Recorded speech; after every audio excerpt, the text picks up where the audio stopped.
প্রচলিত টাকার রাজনীতি মোকাবিলায় স্বচ্ছতা ও জন অংশগ্রহণের এক অনন্য দৃষ্টান্ত স্থাপন করেছেন ঢাকা ৯ আসনের সংসদ সদস্য প্রার্থী ডাক্তার তাসনিম জারা।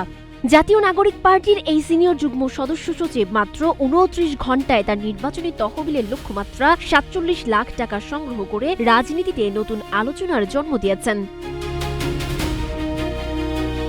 মঙ্গলবার ২৩ ডিসেম্বর রাতে ডাক্তার জারা জানান, জনগণের অভূতপূর্ব সাড়ায় নির্ধারিত লক্ষ্যমাত্রা পূরণ হওয়ায় আপাতত অনুদান গ্রহণ বন্ধ রাখা হয়েছে। এই অর্জনকে তিনি পুরনো রাজনৈতিক ধারার মূলে কাঁপন হিসেবে অভিহিত করেছেন।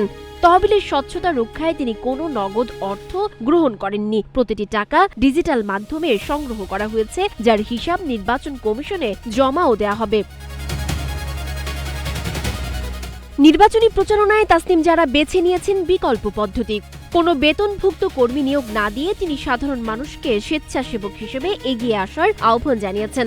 তিনি বিশ্বাস করেন, পোস্টার বা ব্যানারের চেয়ে ব্যক্তিগত যোগাযোগ ও পরিচিতদের একটি ফোন কল অনেক বেশি কার্যকর।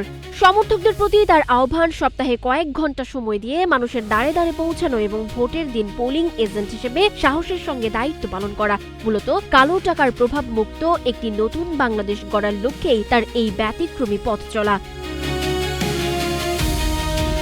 সানজিদা আফরিন, সোনিয়া, নাগরিক প্রতিদিন।